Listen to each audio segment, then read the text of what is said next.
Okay, so first of all, I want to just jump in real quick. Can you guys hear me okay? This is the first time we're doing this type of thing, so I want to make sure that I see a couple thumbs up. Yes. Yes. Yes. I appreciate it. Yes. A few thumbs up emoticons there. I appreciate that. What we'll do is we'll go ahead and there's a few people still coming in the waiting room. So you know I have the camera here and another screen that I'm kind of balancing the waiting room and the presentation together. So if I'm looking both places, just so you know, that's what's happening. For those of you who don't know, who are just jumping in, my name is Donnie Rafter. I'm actually the principal here at Beckman High School. So thank you guys for joining us. Before we get into the core of kind of my content or my talk, I want to introduce a couple groups. Beckman announcement with our Ed Fund. on an email. So I have Rebecca. Then you forward to me. Garcia, I saw them. If you guys want to jump in real quick and take over. Sure. Hi, everyone. If everyone wants to mute themselves, then that'll probably be great. We won't have too much background noise. So hello, everyone. My name is Rebecca Reason. I'm the president of Beckman Ed Fund. Thanks for joining us today. So many of you have been financially supporting valuable programs and events at your middle school or elementary school levels through PTO. We ask you to do the same thing here at Beckman with one notable difference. We've split the typical PTO organization into two groups called PTO and Ed Fund. The Ed Fund side only allocates your critical contributions to educational programs, classroom resources, AP materials, field trips, college prep support, etc. It's our fabulous teachers who usually come to us to ask us for financial support of things that they want to do they want to offer your students that are not covered by district funds. We like to say yes to them. So please remember to make an Ed Fund donation over the summer so we can continue to bring amazing opportunities to your students in the fall. Our website has a link to our email if you have any questions. And now I'm going to introduce Gisela Garcia, who's our vice president, but really she's my co-president. So take it away, Gisela. Thanks. Thank you, and good afternoon to everybody. I'm the co-president of Ed Fund. I just want to share a little bit more about what is our plan for this coming year. We know a little bit that there's a plan to expand the science department at school, and we will love to be raising funds for that. So in the summer, you will receive an email about our Blue 180 campaign. So what we're asking you is to donate $1 per school day. So it's going to be 180. But we are more than welcome to receive any donation that you are willing to give us. So please support Ed Fund so we can continue supporting the school in the academic activities that the school has. So go to our website, beckmanedfund.com. All right. Okay, thank you, Ed Fund. And then we also have in the meeting, I see Sandy Hubner-Chan here. I don't know if Eleni is here, but Sandy is here. So I'm gonna have her give you a little more information on our PTO as well. Sandy, are you okay? Yes, hi, thank you, Dr. Rafter, for this opportunity. Hi, everyone. My name is Sandy Hubner-Chan, and I'm a PTO co-president with Eleni Karnowski. She is not feeling well, so she couldn't attend today. So let me get right to it. On our first slide, it shows in a typical year, like 2018, 2019, we support a ton of programs at Beckman High because we just really love our students and teachers. And that year we raised $73,000 and we spent $67,000 on all those programs and much more that I couldn't list there. And in a pandemic year, we actually raised $40,000 and spent $35,000 on those things that I listed there. So we do whatever we can to support our school, our teachers, and basically the parents too. And we are really proud to help Beckman cultivate a very caring and safe environment. So please, on our next slide, it shows our information. If you are interested in joining PTO or being a part of our committee or anything like that, please feel free to contact us. And Dr. Rafter, can you show the second slide so it has our information? There we go. That's me right there, and Eleni is right over my shoulder. And feel free to contact us at any time. Our next meeting, our very last meeting, is next Wednesday, April 21st. And if you would like to attend, just email us and we'll send you a Zoom invitation. Thank you so much, Dr. Efter. Thank you, everybody. All right, thank you guys. So again, if you're interested in joining and reaching out to those groups, we will be sharing this presentation. In fact, we're actually recording this session. So if there's anyone else who maybe didn't make it, or friends you know who weren't able to attend, we will be posting these sessions after they're completed. And so don't feel like you have to write everything down. You'll be able to get that stuff, and we'll send this all out when we get going. So first of all, just give me one more thumbs up. This is such a strange way to do this. Normally, we're in like an auditorium of some sorts, and I can see facial expressions, and I can see like body language if you're bored. Right now, it's a little tricky because there's not a lot of faces, but you can hear me okay? If I can just get like, okay, perfect. I see a couple thumbs, so we're going. So this is the first time we've done this way. I basically have taken a couple different presentations and kind of morphed them into one, kind of making it as simple as I can for some of this stuff. So the plan is to just start with some background on where we are as a school. And again, for those of you that are just joining, my name is Donnie Raffer. I'm actually the principal here.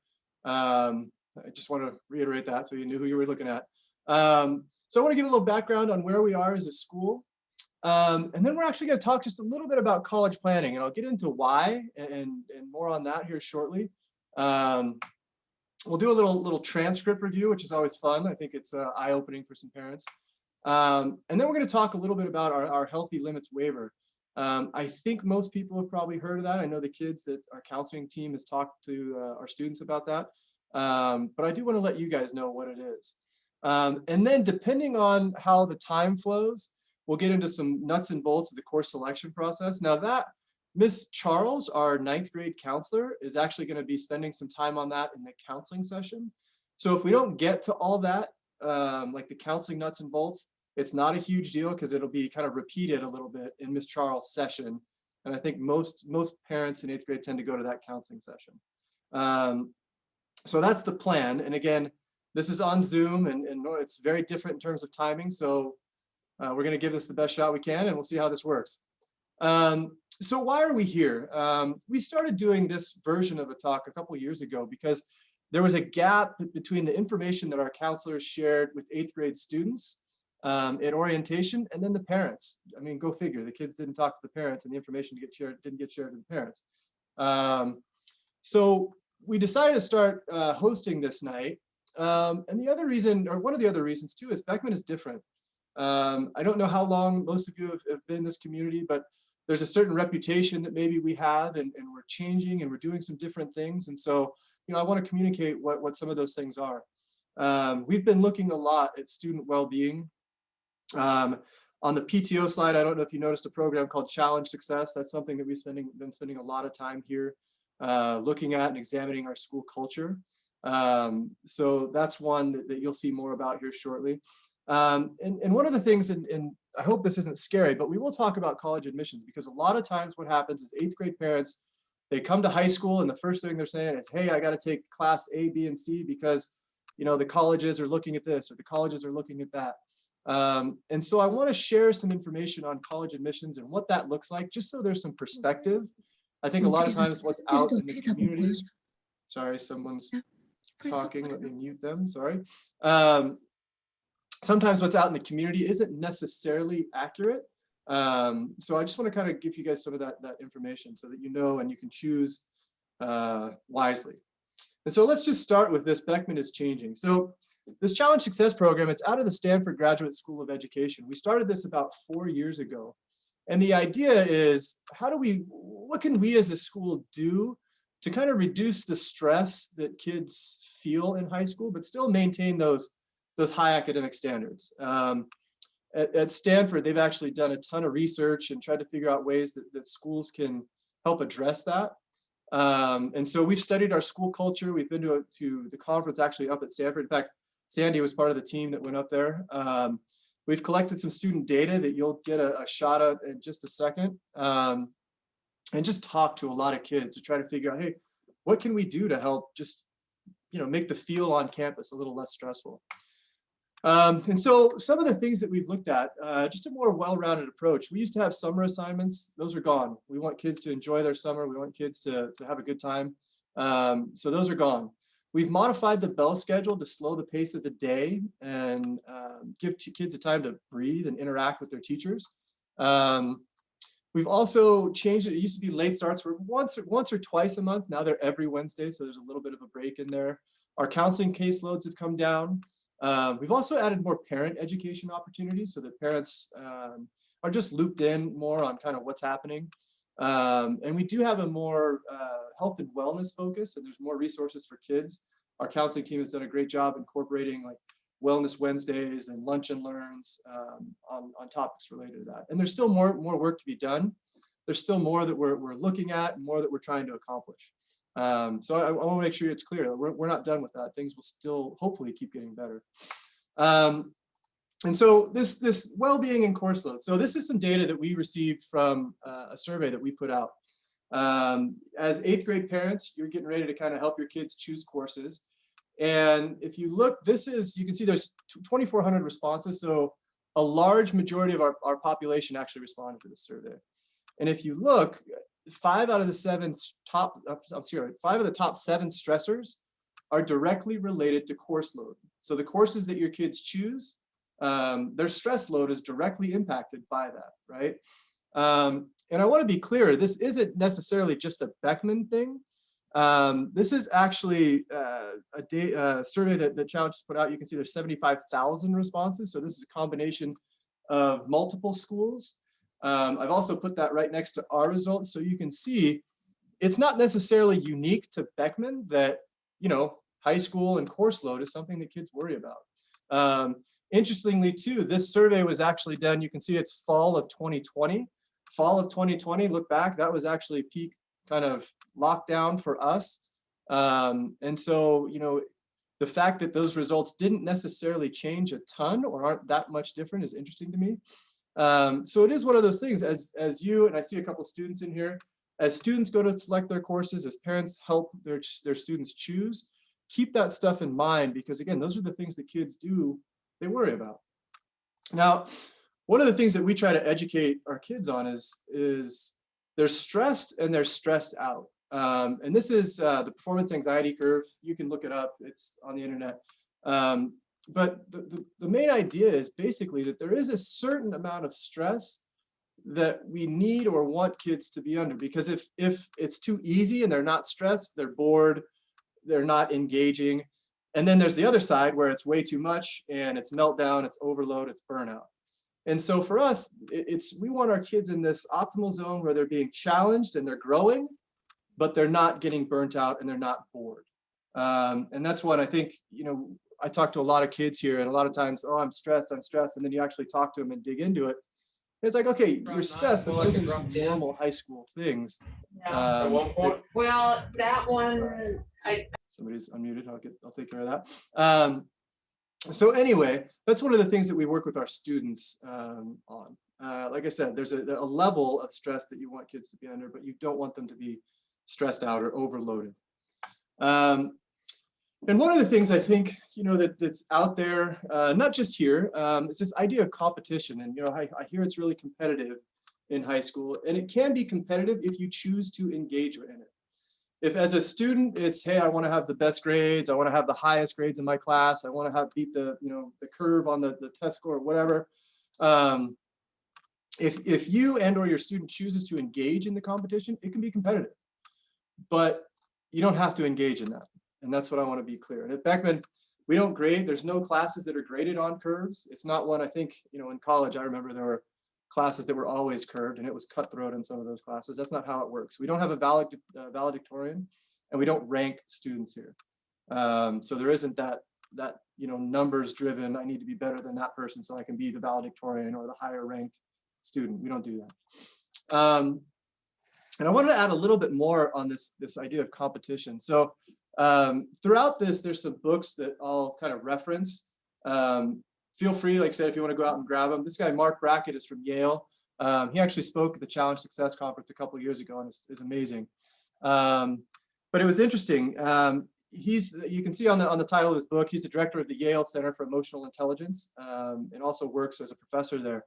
A quote from him: 60% of Yale undergrads are currently being treated for anxiety or depression. Now, there's a lot of questions I have with a number like that gets thrown out, and that looks huge to me. And so, I don't have all the background to those numbers and what that means. That was something that he shared. But what was interesting to me, and whether you believe 60% or 50% or 40%, whatever that number is, what was fascinating to me is he's done a lot of research on this, and there's one emotion that's driving a majority of the issues that kids are looking at today. And I normally, if we're in person, I like to pause and ask people what they think it is, but that can't really happen right now. So I'm just going to jump right to it. And once you see it, it's kind of obvious, right? This idea of envy and not being content, looking at what other kids have or what other kids are doing. And so, what do we do? How do we teach our kids? How do we interact with our kids to help them, be content or not necessarily be envious of their peers? And again, that's different for everyone, and I don't have a magic answer to that particular piece, but it is something that we need to be aware of. And making comparisons to other students is something we want to steer clear as much as possible. And so how do we as parents, and I have kids too, 2 boys, how do we as parents help? This is straight out of the Challenge Success stuff.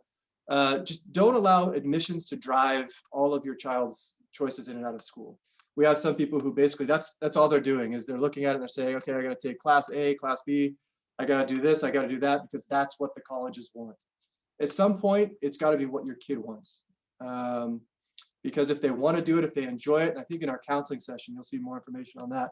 If they enjoy what they're doing, they're more likely to put more time into it. They're more likely to be good at it. They're more likely to take on leadership roles in those activities. So make sure they're doing things that they enjoy. And like I said, avoid comparisons where possible. Now, there's 2 books in here that you may want to take a look at some point. I'm sorry, I have to let a few people in the waiting room. So Where You Go Is Not Who You'll Be. That's a Frank Bruni book. It just gets into the college admissions and how it actually works, to give you some perspective on that. And then the follow-up to that, and they actually kind of work together a little bit, is the Who Gets In and Why book by Jeffrey Salingo.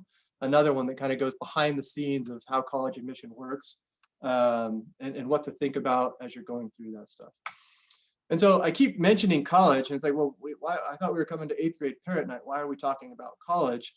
And the reason we're doing that is because it's one of those things that kids do worry about. And it's one of the things that I think parents worry about. The second that parents start getting into this high school thing, they start making decisions for their kids based on college acceptances or what the colleges want. And so I want to talk a little bit about that, just so you know, and so you have some perspective as you go and make some of these decisions going forward.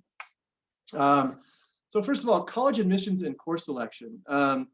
In the past, it used to be that kids, and it was almost like this checklist, and that's what that graphic there is, where, okay, I had the great SAT scores, I had all APs, I had this, I had that, I had played in orchestra, check, check, check, check. But we're seeing the philosophy changed, and that actually happened before this whole pandemic thing started. We started to see that this perfect transcript idea, we were seeing more colleges look at that. And if you talk to admissions, it's like, hold on, is that an authentic student, or is that just a robot who just went down the road and just checked boxes? Like, okay, I did this, check, I did this, check. And so now college is looking at more at baselines and then authenticity. So, hey, did you do this stuff, this baseline thing? And then what did you do? What was your passion? What were you into? Having more of a real experience, not necessarily that program schedule of, like I said, that checklist. And during the pandemic, it's still tricky to say right now. There's so much information out there that we have yet to dive into, but it appears to have kind of sped up that process to, eliminating standardized test scores. That's numbers now that aren't potentially going to be part of the application process anymore. And so how colleges are going to admit students is kind of a mystery right now. And so, making decisions or looking at it and saying, hey, you need to have X, Y, and Z based on what used to happen probably isn't smart.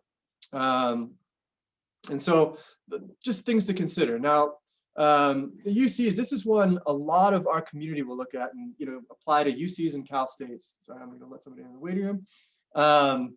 And this isn't to scare you, this is just the reality of what's happening. There's so many applications. In fact, this year the numbers, I think, I saw somewhere where, one school nearly doubled, one of these schools on here, and I don't remember which one, nearly doubled. And if you think about it, there were a number of kids last year who deferred and didn't go to college because of the pandemic, and they were worried. And so this year there was a logjam. So these numbers are going to look even different now. And so I don't tell you this to scare you, but a lot of times what happens is parents will apply their own experience in college applications to their students and expect similar outcomes. And it's not necessarily the same. And I don't know about you guys. I don't know if I'm aging myself, but back in the day when I applied, you applied to 3 or 4 UCs and you probably got into 2 of them or 3 of them and you were set. And that's not necessarily how things work anymore. And like I said, applying your experience to what your kids are going to go through here later on, I just want to make sure that there's some perspective there. And I tell you that because one of the things that we try to do here is we try to widen the lens for kids and make sure they understand that there's way more options out there than just the brand names, just the UCs, just the Cal States. There's about 5,300 colleges and universities in the US.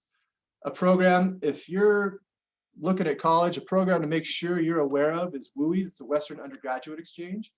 There are some out-of-state schools, it's actually a pretty long list, who will give our California students in-state tuition for certain majors and certain programs over there. So your student can basically go to Oregon for the price of a Cal State or a UC. So something to consider.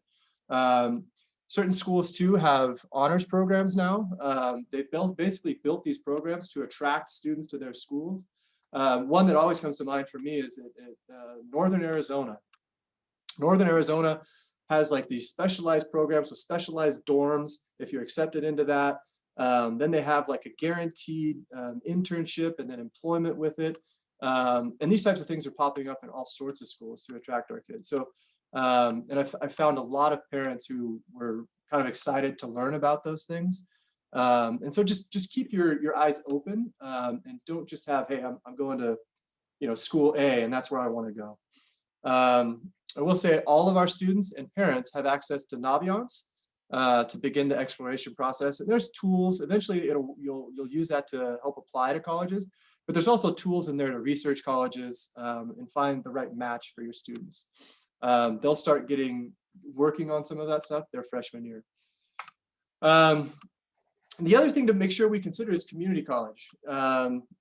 Our California budget, and this was a couple years ago, so this, again, with all the recent changes, I'm not sure if this is still necessarily accurate, but I'm fairly certain it is. It requires UCs to admit transfers at a higher rate than they used to. And so now what you'll see too is that some of our community colleges, they have what are called tag agreements, where basically if you complete certain criteria at, we'll say IVC, you have a guaranteed admission into certain schools. And so if, I'm just going to throw out, if UCI is your dream school, you can actually go to IVC and complete certain program there and then get guaranteed to get into IVC after you've completed it. Specifically, they have their engineering agreement where if a kid didn't get into UCI's engineering program, they can complete the IVC path and they're guaranteed admission into UCI's engineering program once they've completed that sequence. So those are all things to consider and make sure that you have in mind as you start kind of mapping things out and looking at this stuff. And again, we're still talking about, this is a lot of stuff about college. And like I said, I think it's just one of those deals. I think a lot of parents start worrying about that right now. And so one of the things that I like to do with parents is like a little transcript review, just so you can see, what's real.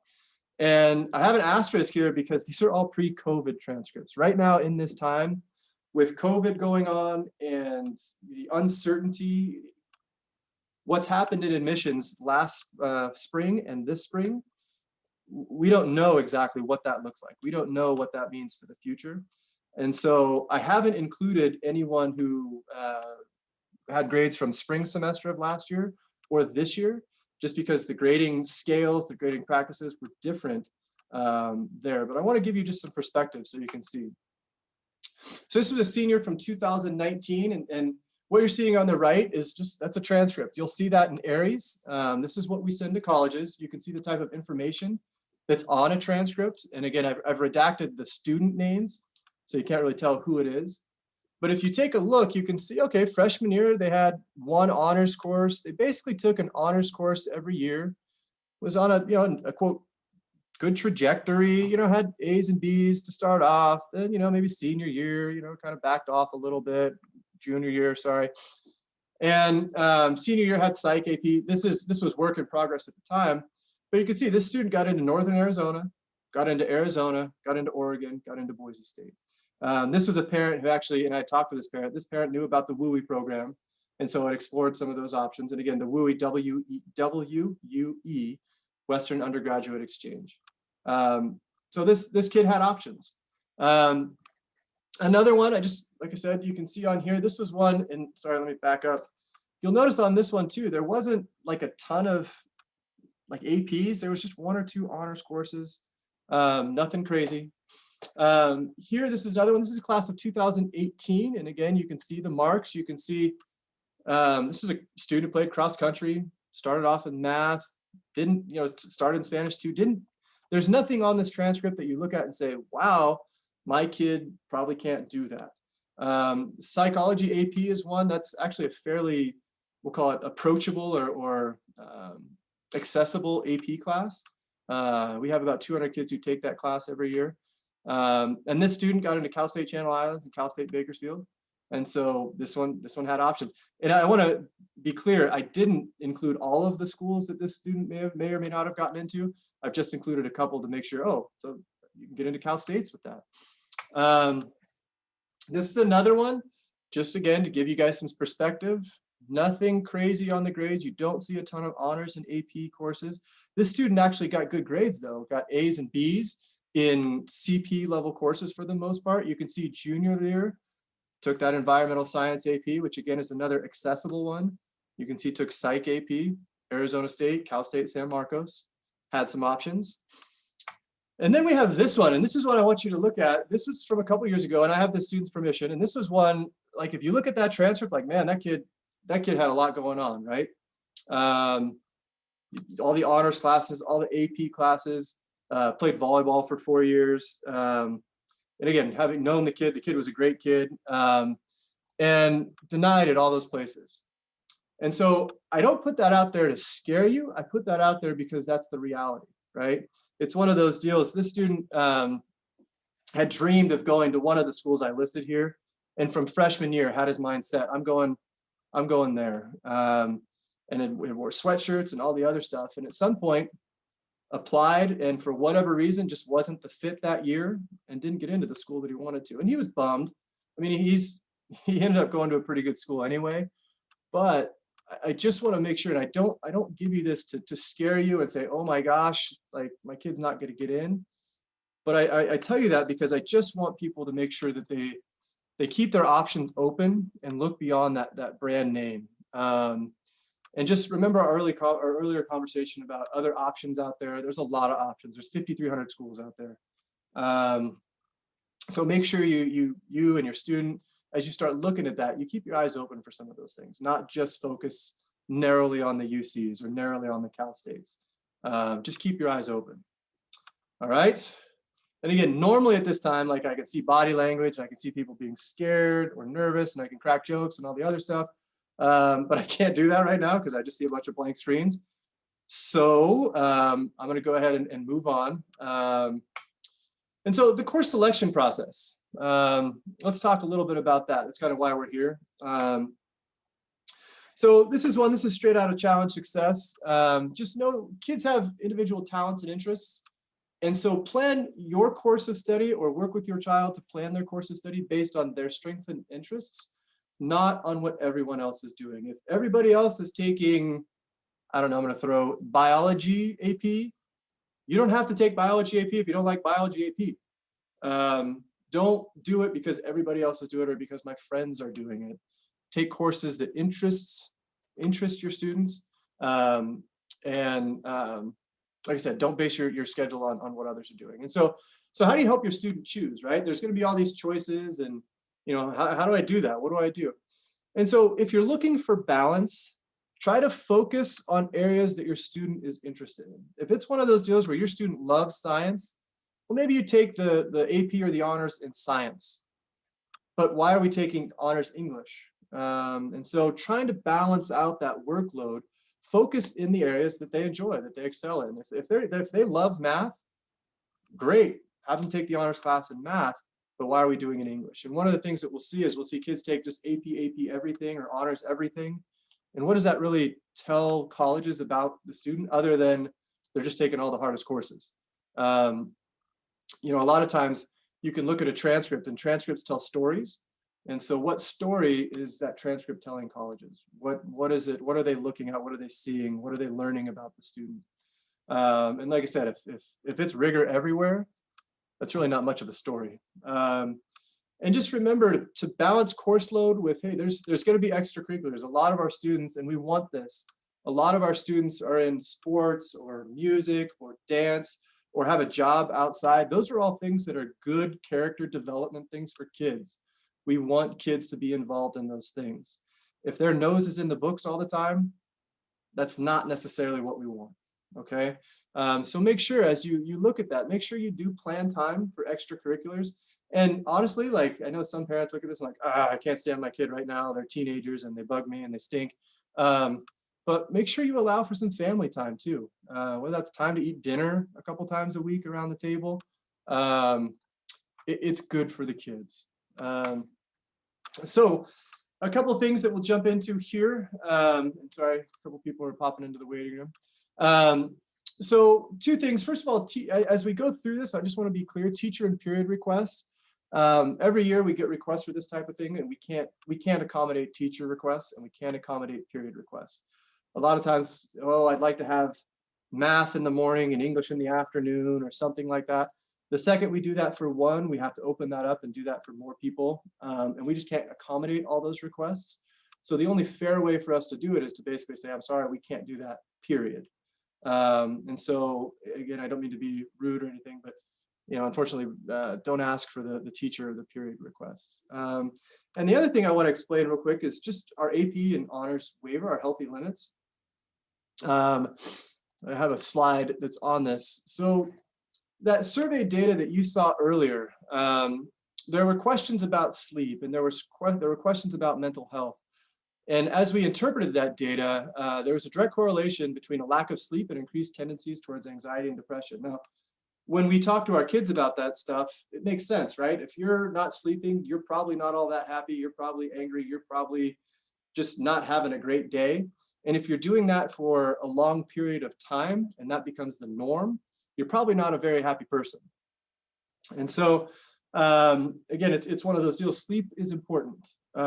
Sorry, someone just wrote on my screen, but then deleted it. Don't know how they did that. And we saw that students with 4 or more AP or honors courses reported a higher rate of health problems.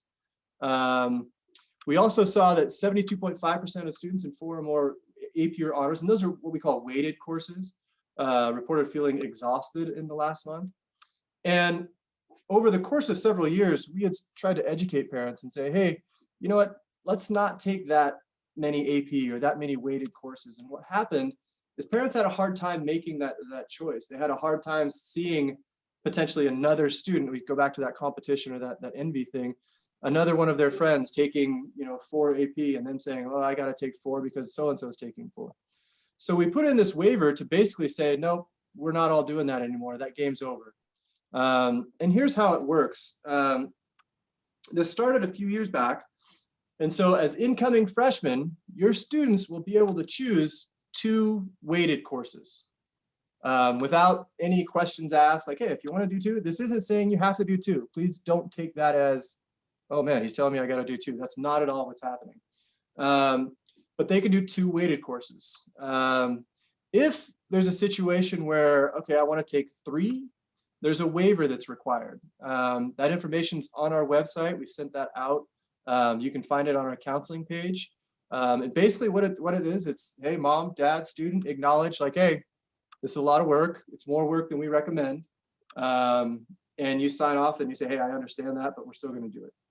Anything above, for freshman year, anything above 3 weighted classes will not be approved. And the first time I did this discussion, it was in person. And I can remember a parent coming up to me and saying, hey, listen, I'm good with that, but you're going to tell me there's no exceptions that are going to be made and everybody's going to be set at 3, right? And I said, you're right. And if somehow somebody gets over that, you come tell me and we will fix it. And that was a couple of years ago. And at this point, we have not had that happen. We will not go and we will not exceed those things. Now, it forces students and parents to make choices, but that's kind of what we want, right? We want kids to make those choices and say, hey, where do I, if I'm going to take 3 weighted classes or 2, I'm going to focus on this area. And so that's how that works. And over the years, it gradually increases a little bit. We offer a few more weighted classes in 10th and 11th grade. And there's some other logic behind why we did it that way for UC admissions and some other things. And I will tell you, we've talked to a number of admissions people and looked at this thing front and back before we implemented it, and got nothing but positive feedback on it. Since it started, it's changed conversations that parents are having with their kids, and we really like what it's doing to the culture of the school. And so, excuse me, so that's our healthy limit waiver right there. Let's see, and you can find that. So if you go on our website, you can navigate to academics here, and under academics is our counseling page. And right down here, there's a little activity that just, it's more of me talking, sorry. But there's the paper waiver and like an FAQ about it with all sorts of questions and things that we update periodically. But you can find that right there on our website.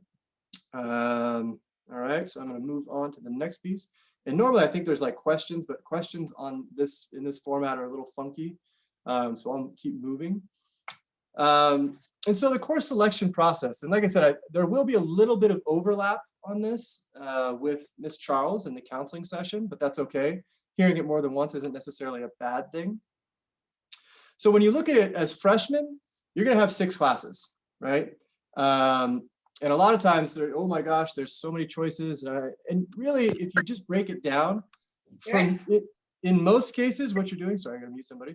In most cases, what you're doing is you're just choosing levels, right? So if you look at English, you're basically going to choose either English 1, English honors, or there's an ELD class that we actually place students in. Same thing with math. It's just a matter of levels. And for most of these, you'll look at your middle school teacher, and your middle school teacher will say, hey, you should probably take honors, or you should probably take, I don't know, geometry. So most of these aren't necessarily choices. They're just level choices, if that makes sense. There's not a ton of choice to that. As freshmen too, they'll also have a choice of language. We have an amazing French teacher. We have Chinese. We also have great Spanish teachers too. But you know, there's 3 different options of a language there. In PE, kids can take life fitness, or there's also marching band, there's athletics. If they make a sports team, and there'll be information in the athletics session that you can, you'll learn how to do that. There's color guard, there's dance, there's a few other options for those as well. But those all, you basically have to make the team to be part of those. And then every freshman has a possible elective that they can choose. And there's electives that are listed on the back of the course selection sheet or online, where you can see graphic design or art. Some kids elect to take AP Human Geography, great class. If you're looking for an elective, take a look at that one. It's actually a kind of an entry level AP. It's not one that you're going to see a ton of homework on. Mr. Veach is awesome. So there's a session on that you may want to check out if you're looking for an elective and you're not sure what elective your student might want to take. But like I said, we have graphic design, art, photography, guitar, all sorts of stuff that kids can look at.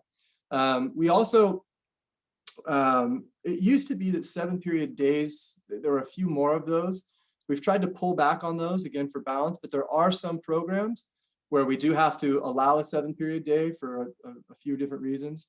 If your student eventually is an ASB or like our leadership class, if they're an avid early college students, and then our instrumental music program in yearbook, we will allow a 7-period day if we have to, if we need it.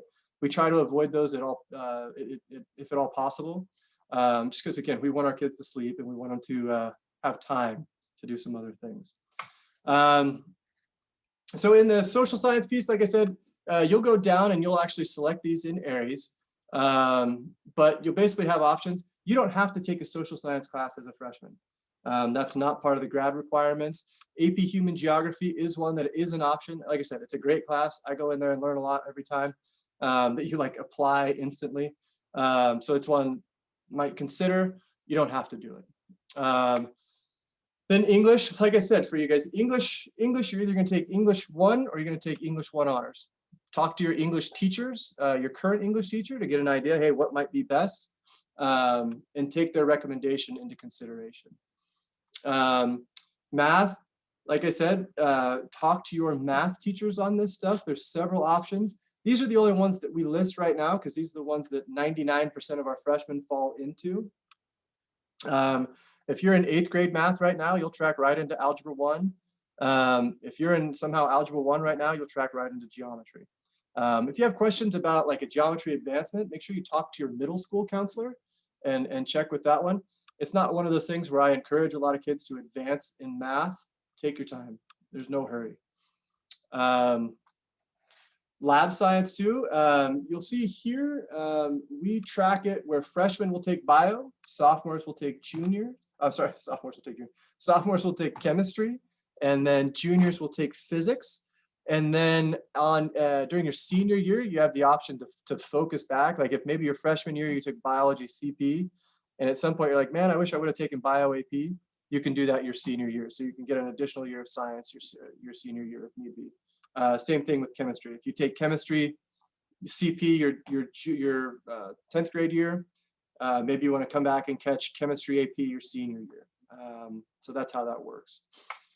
World language, 2 years are required for A through G, and that's what this is. I forgot to mention that right here. Over here in these boxes are the A through G requirements. These are what Cal States and UCs recommend for admissions to those. We use that a lot because, like I said, that's where a lot of our students and our parents are interested in applying. There's more to that, but I won't get too deep into that particular piece. But we do offer Chinese, French, and Spanish. Like I said, we've got some amazing, the Spanish and, the French and Chinese are smaller programs, but they're phenomenal teachers. So if it's one of those deals where you're leaning towards one, absolutely jump out there, take French, take Chinese. It's there for you. Some electives that we have that are VPAs, these are just a list of the different ones that we have out here. And again, I don't expect you to memorize these, and all of this is being recorded, so you'll get that. But you can see there's a whole bunch of different electives that are possible. And like I said, you're welcome to take pictures of the screen if you want. You don't have to, because it's going to be recorded and you guys will get all this stuff. So if you miss something, don't worry, you can always go back to it. And then, like I said before, you do have PE. We do have a yearbook class if you're interested in yearbook. That is available. We get a few freshmen who are interested in yearbook their freshman year. There is a course guide that we have, and again, you're welcome to take a picture of that. You're welcome to write it down, but it was and will be sent again home, so that you have the link directly, so that you don't have to copy down a bunch of slashes or anything like that. And so, just some parting thoughts right here. I'll let you guys read that. If you have a second and can scan that, there's a little survey that hopefully is active. That you can just let me know, like, hey, was this helpful information? Do we need to tweak it? Do we need to change something? Oh, I hear some. Sorry, there's somebody. Oh, there we go. Thank you. So if you'll take a minute to scan that, and then the rest of our sessions start at 6 o'clock, and you guys should have a schedule. And if you made it in here, great. Then you're going to be just fine making it into all the other sessions, because it sounds like you have that information and you're ready to go. And other than that, my session went a little quicker by about 5 minutes than I anticipated, because again, we're in this Zoom and it's different. But I just want to thank you guys. I want to welcome you to Beckman. We'll be seeing each other. Right now, you see me without a mask. You probably won't see me without a mask in person for a little while. But like I said, thank you. Beckman's a great place. We're excited to see you guys here. If you have questions, feel free to shoot me an email. Like I said, if you'll add your feedback to this survey, I would appreciate it. And there's other survey opportunities that we'll send out as well to get some feedback from you guys. But other than that, thank you. I appreciate you being here and enjoy the rest of the evening. I'm gonna pause my video. I'll leave the scan, the scanner up so that you guys can scan that and get to the survey. But I'm gonna pause my video on my end. Like I said, we'll share this. It'll be posted. We'll let you know when we have them already, and that's it. So thank you guys, and have a good evening. Hopefully you enjoy the rest of the night. Thank you. Thank you. Thank you. Thank Thank you. you. And Thank you. thank you to all of you who are saying thank you. Thank you for coming. you. Thank you. Awesome. Thank you Thank guys. you. Thank you. Thank you. Thank you. Thank you Thanks. again. Will all the Thank you. courses, excuse me, will all the courses be recorded and posted later? Sorry, I'll respond to that one. Yes. The goal is for everyone to record them. I will say there's a possibility that like a session or two has some technical issues. So I'd like to promise that they'll all be recorded and posted. That's the plan. But as we all know, there are technical issues that might happen. But that's the goal. We'll have them posted. And as soon as we have them all posted, we'll send that out to everybody again. Yes, thank you very much. No problem. Thank you.